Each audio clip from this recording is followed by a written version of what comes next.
Hello everyone, welcome to the channel. What do we have here today is the 2015 Volkswagen Passat B8, I suppose that's the generation, and this is a 2-liter diesel model 2015. What I'm going to try and do today is an oil change or oil and filter change, and I'll quickly go through all the parts and tools you're going to need.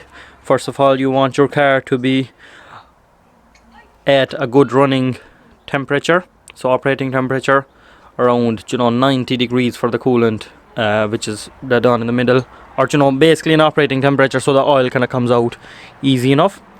And then the tools I have is some bit of light, because you'll be working under the car. You're going to need Torx screws, so I'll try and list everything anyway, but off top of my head you're going to need a T25 and 30 I think, or T45, but Torx screws anyway in general, but I'll list them in the video anyway. So that's that. And of course your oil and filter. The oil I'm using it's a Petronas Cintium 5000 AV. It's a C3 5W30, and what you're going to be looking for is, see the standards of VW 504 and 507, so that should cover you. And a filter, I suppose, an oil filter, and something to drain your oil, some clothes I suppose, and some pair of gloves. The tools then, you're going to need some ratchet. Depending on what size socket you're using, you're going to need a 13mm. Yeah, you're going to need a 19mm and a 32mm. These are the sockets you're going to need, and I'll be showing you anyway when we go along where they're used. And also you're going to need a flathead screwdriver, which was in my pocket in this case. So that's that. And you can either get a jack and axle stands to lift up the car. You need to lift up the front anyway to get access to the drain and all that. And I'm going to be using the car ramps, and I believe that's about it. And as I said, make sure you have the car up on running temperature so the oil comes out easy. So we'll see you in the next step. I'm underneath the car, facing the car from the front, so I'm just going to point you to where the screws are for the bottom splash guard. So if you look at the left, in this case it's a right hand drive car and it's a driver side, so, and there's going to be a couple screws here.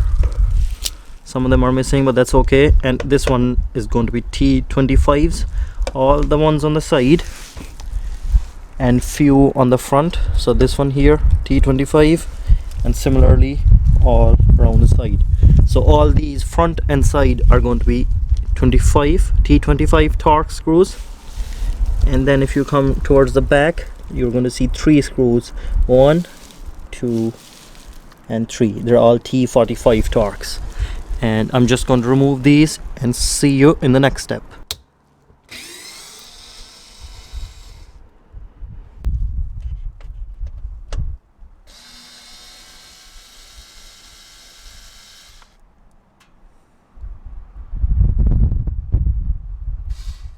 Once you have the splash guard removed, as you can see, I have it sitting over there, you're going to be faced with this, the engine and all that, and the filter location is up towards the front, behind the radiator and in front of the engine, so between the radiator and the engine, and that's your filter housing there, or the cover.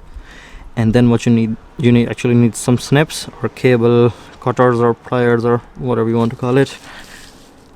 As you can see, there's some wires running kind of directly below the filter cover into sensors and all sorts of stuff. So what you want to do is move it out of the way. People keep doing it while they're there, and the oil gets into the wires and you get all sorts of errors. So I'm going to try and snip this and try and tuck it out of the way. So as you can see there, okay.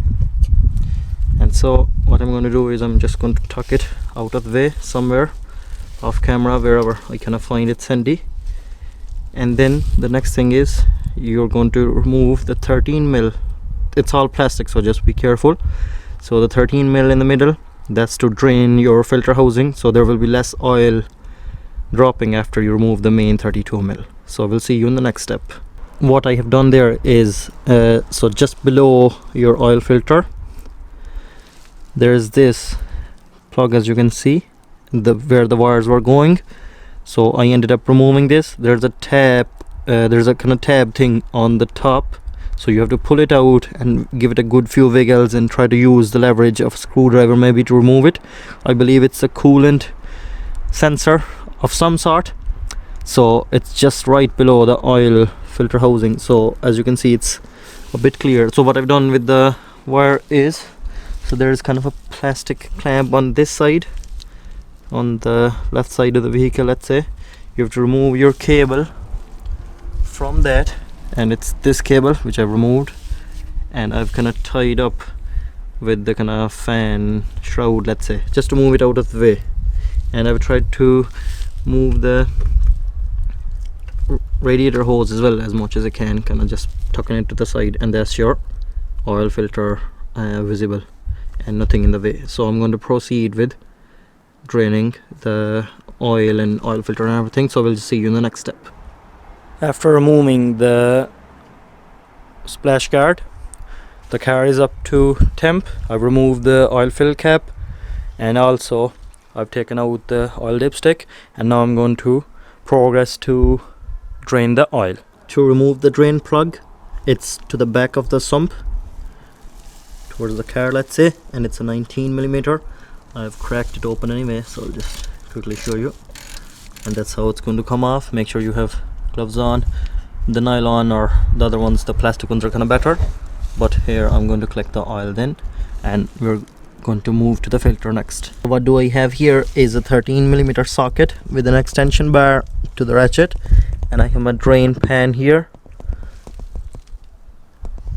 and my buddy cat as well. So I'm going to just crack this open.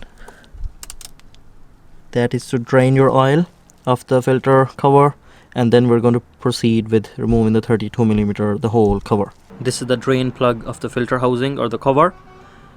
Make sure you remove this first, because there was actually a lot of oil, and if you remove the 32mm directly, the big cover, it will be a lot of mess. So make sure you remove this. It makes it easier to drain the oil. And then with your new filter, you should get a new small O-ring and remove the older one, clean this up and change it with a newer one. Next thing, I'm going to remove the oil filter housing or the cover. It's a 32mm socket you're going to need, and the extension bar, I think it's necessary to get the access up there. It makes it a lot easier. So we'll see you in a second when I have it removed. Just a comparison between the old and new filter. So that's your old filter, and just to show you which way it goes in. So the open kind of side, the wide side, stays up, goes into the engine, and the smaller size goes into the filter housing or the cover. And also there's an O-ring here, so you should get a new O-ring with your filter, and make sure to change that as well. Remove this with a flathead screwdriver, clean the cover as much as you can, and put a new filter, the O-ring on it, and insert the new filter and screw it back into the engine. As you can see, it has started to rain, so I'm just trying to finish up the video here. I have installed the oil filter and the drain plug with the proper torque spec, which I'll try to include in the video description or in the video itself. And the next thing I'm going to do is fill up the engine with oil. This one is going to take 4.7 liters, and make sure you have the right quantity for your engine code basically. So after you have done that, make sure you check the dipstick, close all the screws and stuff, and for the splash guard and all that, just do all the steps in reverse and you should be good to go. And for the oil service reset, make sure to check my other video. I have a separate video on how to reset the oil service light. I've showed two ways there, so it should be very easy to do. So thanks very much for watching the video, and make sure to like if it actually helped you, and subscribe to the channel for more videos like these to come. And thanks again for watching. We'll see you in another video.